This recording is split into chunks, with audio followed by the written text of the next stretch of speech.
Well, the research shows that it does matter. So when the mother is stressed, no matter what time period of the gestation in the womb, no matter how old that fetus is, that stress will affect the baby after birth, and they'll be more irritable in general, which means they're more difficult to take care of easily.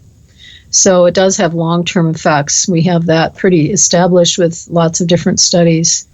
So yeah, I think stress is a big deal, and we've I don't know why in the USA we somehow decided it's fine to stress families and kids to the nth degree. See how much stress we can get away with on them and still have people that function. So it's really a crazy upside down, topsy-turvy world we've created for children and families in the United States. We need family leave so that parents can actually attend to their kids without being distressed about getting to work, and they don't breastfeed because they have to go back to work in a few weeks after birth. I mean, that's crazy stuff, because these effects, being responsive to the needs of the child, breastfeeding, they have long-term, lifelong effects on the well-being of that child, their intelligence, their social capacities, their emotional intelligence. All sorts of things are affected in those first, in the womb, but also in the first months and years of life.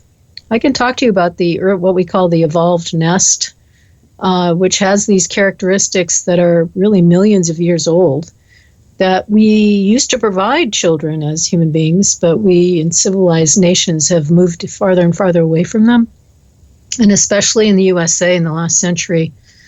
And it's having detrimental effects on health and well-being for all ages now. I think we can probably link these things directly to the health deterioration we have across the country. Do you want me to go through that? The nest? Absolutely. Yeah, absolutely. Yeah. All right. So, I can expand this nest characteristics broader or narrower, and I'll broaden it a little bit by including that early preparation when the baby is in the womb of having the mother who is supported by her family, the community, so she feels calm most of the time, because that's going to affect the way the baby is developing.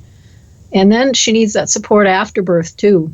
We are meant and have evolved to need others as mothers. We call them allo mothers, to help the birth mother care for that baby well. And evidence from studies with other animals and with human mothers that if they don't feel supported by the community, they're not going to be as responsive to the needs of that child, which is detrimental for that child in the long term, because their brain just doesn't develop as well when they're stressed, or when they're ignored, or when they're abused or neglected.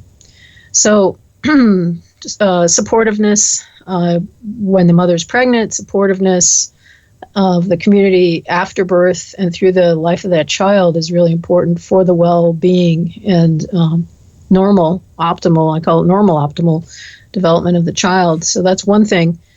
Another thing is the soothing perinatal experiences. That means you don't separate the mother and baby at birth. That's done routinely in most hospitals in the USA. That, can trigger depression in both of them because they're separated.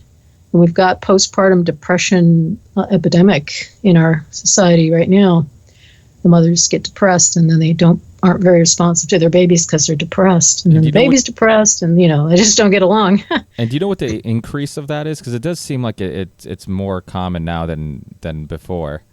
I don't know. I don't have the figures. I should know that, but it has increased. I just don't know it specifically. Do you have a hunch on what your opinion might be on what you think might be causing that? Obviously, the separation is definitely probably one aspect of it, right? Right, and then the lack of breastfeeding. So under normal, natural birth conditions, the baby triggers the birth by signaling to the mom's body that they're kind of ready to come.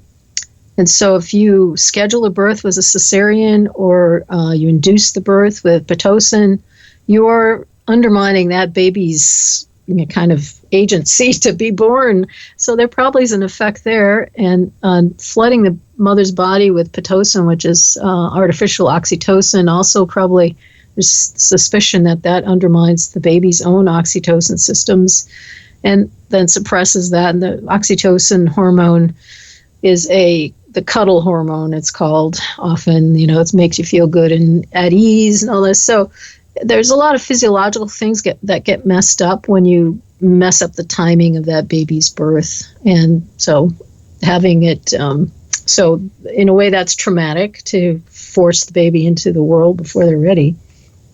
And then the other things we do at birth, besides that separation, is painful procedures of various kinds, sticking the baby's foot with a needle or a pin, or, giving them vaccines or circumcision, all sorts of weird things, scrubbing them harshly, putting things in their eyes for gonorrhea, even though there's no reason to have gonorrhea concern for it. So there's a lot of procedures that were developed decades ago when they thought babies didn't feel anything. But they do. Yeah, and so even circumcision, right? They've done studies that prove that sometimes they don't cry because they're in so much pain. They don't. They're in shock. Yeah, they're in shock. Yeah, that's crazy. Yeah. So the mother not breastfeeding. So let me just say that there's a baby-friendly hospital initiative now that the USA has finally gotten on board on in 2011. At that time, so baby-friendly means mostly breastfeeding supportive, so they don't separate the mom. There's 10 principles. They don't separate the mom and baby at birth. They don't give the baby formula or sugar water, which happens routinely in the other hospitals. They help the mother with breastfeeding, that kind of thing. The baby-friendly hospital initiative then, which has been around since the 90s, and Sweden changed all their hospitals at that time, but it took us till 2011 to get going on it here. I think now we have maybe 15% of hospitals in the country, in the USA, are baby-friendly. And so that there's something there of following the rhythms of the mother and the baby's bodies, their relationship. That first hour after birth, there seems to be some magical quality to it. Of bonding that occurs. So the mom to baby skin on skin contact is really important. That's part of baby friendly. Some of the baby friendly hospitals, what they do now. And so I think if you don't follow those normal natural things, you're at a risk factor for, I think, depression and all sorts of other problems. They've done animal studies where they just separate a horse or a pig baby from its mother for an hour after birth, and then they watch it long term, and they find out that when they become an adolescent, they're kind of messed up. They don't get along very well. They have trouble with self-control.